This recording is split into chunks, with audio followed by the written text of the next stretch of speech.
Hello everybody and welcome back to the Backlogs channel, and let's talk about the Switch 2 and all the hate and hype, but mostly hate that it's getting, and just everything that I'm not looking at anything. I didn't make a list of all the things I can remember people hating on it for, because they're hating on everything about it. But as the thoughts come to my head, I'm gonna talk about them and just prove why people are stupid and don't understand things. But I mean, not everything is their fault. You know, there's some whoopsie doopsies, I would say, that Nintendo has done so far into this generation that has started a total of 5 days ago. But regardless, let's just jump right into it. Let's first get this out of the way. Go on TikTok, go on Instagram Reels, go on YouTube Shorts, go on Twitter, also known as X now. On all of these, you will see straight up hate for anything with the name Switch 2. And when I say that, when I say nothing but hate, I mean not nothing but hate, but 90% of the content you'll see is hate. Because the people that are posting about loving the console and everything good it's doing and everything that they've been doing, playing 20 plus hours of Mario Kart already, or how Cyberpunk looks almost as good as the PS5 version, or how it's better than a Steam Deck and it's cheaper. You're not gonna see any of that because people don't like positive content. If you go on, it's the Twitter mindset. Hate to hate because it will make you popular. If you give an opinion strong enough, especially hate, people will like it even if they have no idea what the opinion should be themselves, because they have no idea. They just know things from Twitter or Instagram or, you know, YouTube or TikTok. Which is annoying, but what can you do? It's always been a thing. Twitter mindset has been a very big problem for a long time. People just don't have a brain on that app, and they post hate, so that way the people that love it respond back, and they get a bunch of impressions out of it, and the people that hate it can be like, heart, I'm gonna heart that, I'm gonna like that, because, you know, that will also give them impressions, and I also hate the Switch too. And they make money out of it. They're $5 a month. They make their $5 a month out of it. It really is really cringe and just annoying. But you gotta know that's the internet, man. Like, it's always been this way. It's always gonna be this way.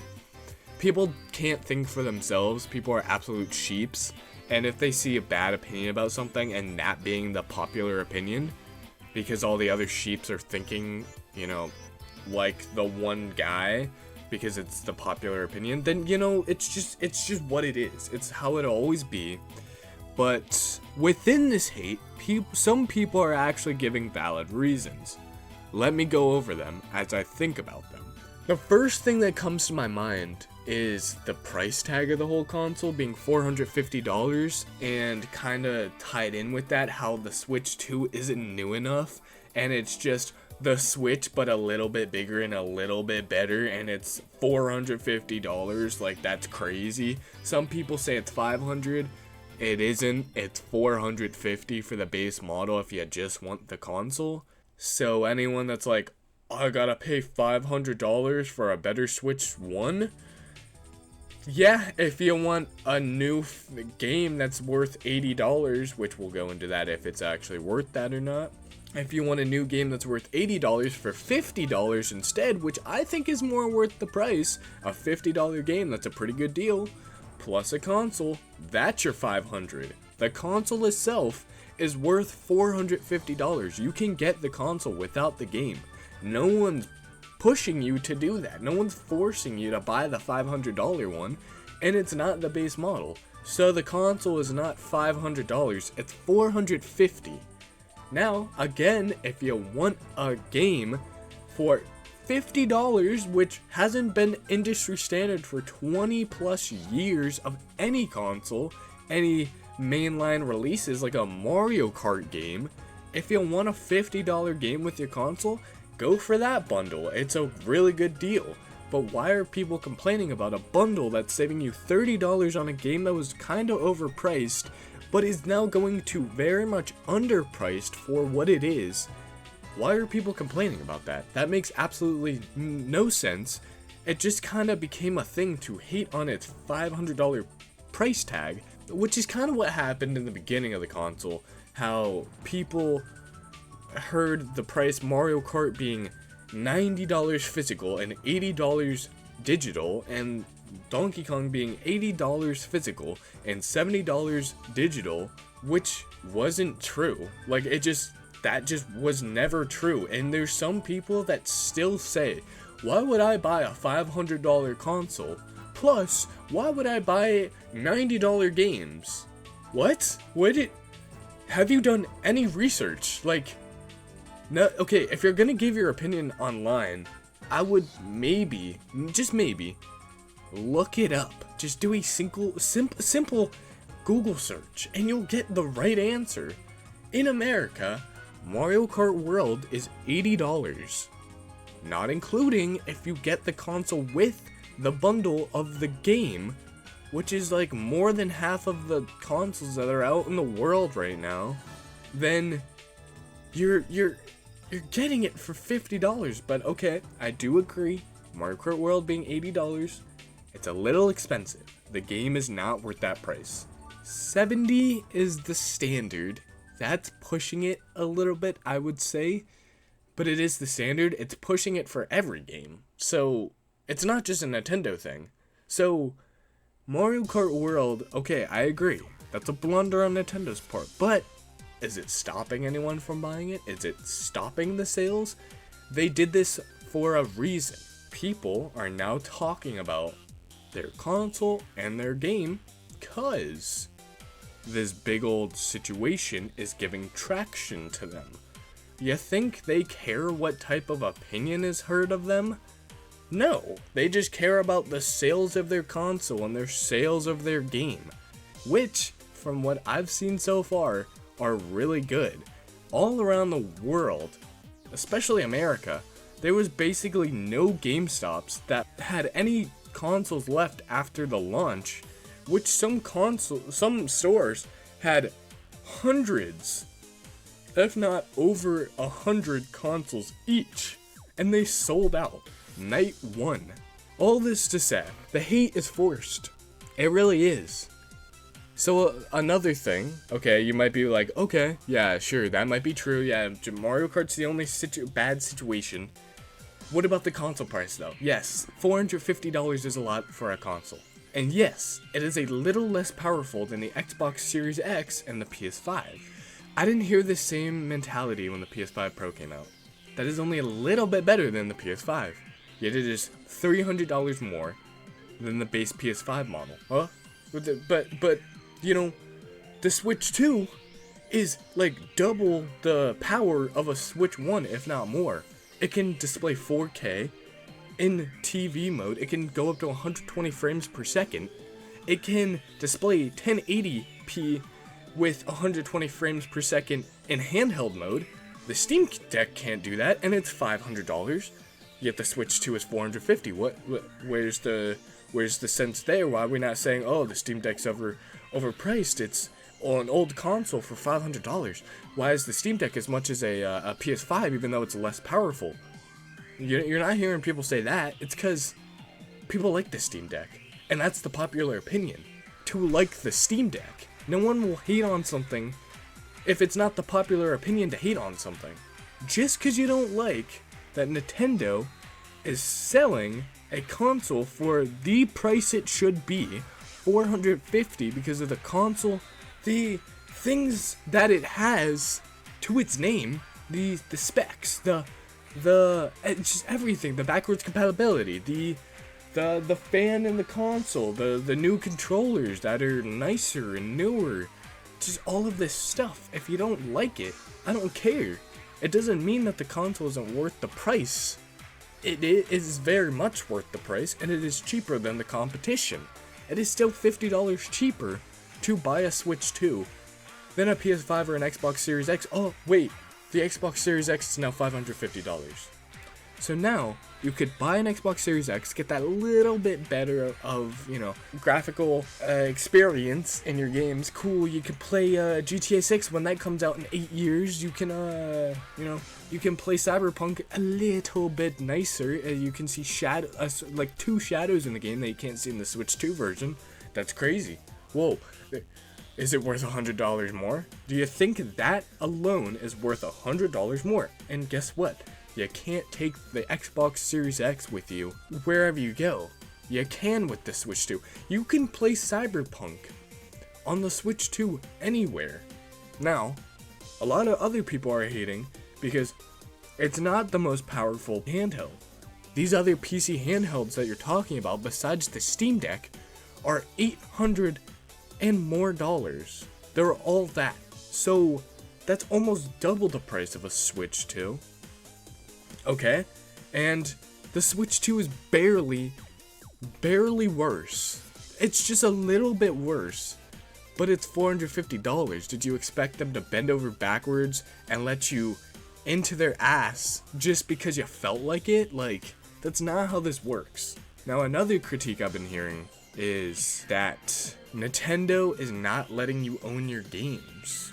And if you do any type of piracy on your console, they can brick it. Heads up, guys. This isn't the first console to do that. PlayStation and Xbox has been able to do this for years. They just don't say it out loud because they don't need to. There's no need. Nintendo is the only company that's being transparent, and they're just saying it's possible. They're not saying they're going to at every chance they can, but they're just saying they can. Now, I don't understand what the problem is, because me personally, I don't think of, just breaking the law and pirating all my games and, not even buying software for this console. I'm planning on buying their software from them. If you don't think it's worth it, doesn't mean it's any less illegal to pirate. So, although you own the console, you don't own the things that you're pirating onto the console. So, if they think that their software hardware is being used for something illegal, then legally, yes, they can shut it down. I do have a little bit of scaredness of the idea that they can brick your console at any point, but again, 99.99999% of people are not going to pirate things.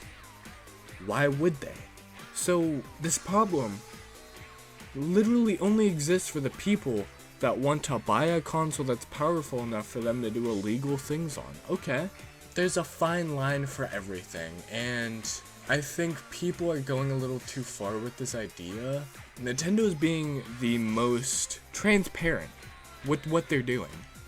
It doesn't mean they're the only ones. Another big thing that people have been hating on is the idea that you don't own your games and that you don't own your console. Hasn't that always been the case though? Like, theoretically, people are trying to say, Nintendo has the right to come to my door and grab my console out of my hands because legally it is theirs. Why would they ever do that? Why would they ever need to take your console from you? Again, unless you're streaming like something extremely illegal on there. Why would they even do it then? They got bigger problems to take care of. They're a huge Japanese company of one of the biggest video game names of all time. Why would they need to take your console? What is that argument? It makes absolutely no sense. But yes, technically, they say you are leasing the console, but that's just because they have to say that legally, or maybe they're being more transparent. I don't know, but it's not a big thing. It's not a big deal that they own your console. Like, who cares? It's in your house. You're playing on it. As long as you're being legal the entire time, there's no need to worry. Who cares? Now, people are also concerned about not owning your own games. Did didn't hear PlayStation or Xbox get flack for this, or any other people it's the same as renting a movie for $40 on Amazon Prime, or better yet, buying a movie on Amazon Prime, and then it gets delisted from Amazon Prime, and even though you bought it, you can no longer watch it because it is no longer supported by Amazon Prime. Now what's the difference? Because I've yet to hear a single person complain about that, and that feature has existed for 15 years. Now it sucks that some games you can't own yourself. In that case, buy them physical. It's so simple. And some smooth-brained people think that when you buy a physical game, you don't own that either. What? It's physical. It's on a cart. It's in your house. I don't understand the mindset. Now, you could bring up the idea of game key cards and how you're just leasing a game digitally onto your console. You download it and now you own it because it's digitally downloaded. And people are saying you don't own those technically because, who cares? I mean, again, Nintendo isn't the first people to do this. Xbox and PlayStation have been trying to move to digital for years. Absolutely years. But only Nintendo is the ones that will be brought up in this conversation. Because people just don't think. They don't care to think. It's not a big situation for them. Honestly, I'm sure there's more that people are hating on, because they'll always be hating. Probably because it's quote-unquote too similar to the Switch 1. They probably opened it, saw the home screen, saw it looked pretty similar to the Switch 1. They're like, oh, so I just bought a Switch 1 again, because they're actually stupid. But I promise you, even though the Xbox Series X home screen looks exactly like the Xbox One X's, doesn't mean it's the same console. Just saying, there is a difference. You absolute buffoons. From what I've seen, there has been people that have had some positive ideas about the Switch 2. The people that don't, I mean, you're entitled to your own opinion, but oh man, am I tired of seeing a good console be crapped on by people that don't even know what they're talking about, giving wrong information. And when I go on TikTok and I see a video with over 1 million likes of just complete misinformation that is just wrong and completely naively wrong, they don't even care that it's wrong, it just is. You go in the comment section and you just see people crapping on this console because of this misinformation, and now you just get, this is how lies and rumors spread. It's just a whole thing, and it's so disheartening to see. It's a real wake-up call for, society. Just, they're actually really stupid. They're really dumb people, and, that's the people that people listen to the most, I guess. I just felt like doing a little rant. I haven't done this since I did that pet peeve rant on this very channel about 5 years ago, maybe 6 now. Yeah, I just wanted to hop on here and just talk about that a little bit, because it's really peeving me that big people, especially like people like Moist Critical, they're just spreading misinformation. And don't get me wrong, I love Moist Critical. I've always thought practically all of his opinions were completely true and just right, and just like he's very down to earth with his opinions, and he's not strong to just hate because it's popular. He's not that type of guy. But that's what he's doing here. And I don't know. There's obviously problems with this console. Another one, the whole battery situation. I'm gonna have to talk about that in another video because that's such a big thing as well. But just the over-hatred for this console. The good outweighs the bad here, guys. You gotta look at the good, because it's not all bad. Okay, I've been trying to end this video for like 8 million times now. I'm just gonna cut myself off. I could keep complaining for hours about these absolute idiots, but I won't. I'll just leave now. Thank you everybody so much for watching. See you guys in the next Backlogs video. Bye bye.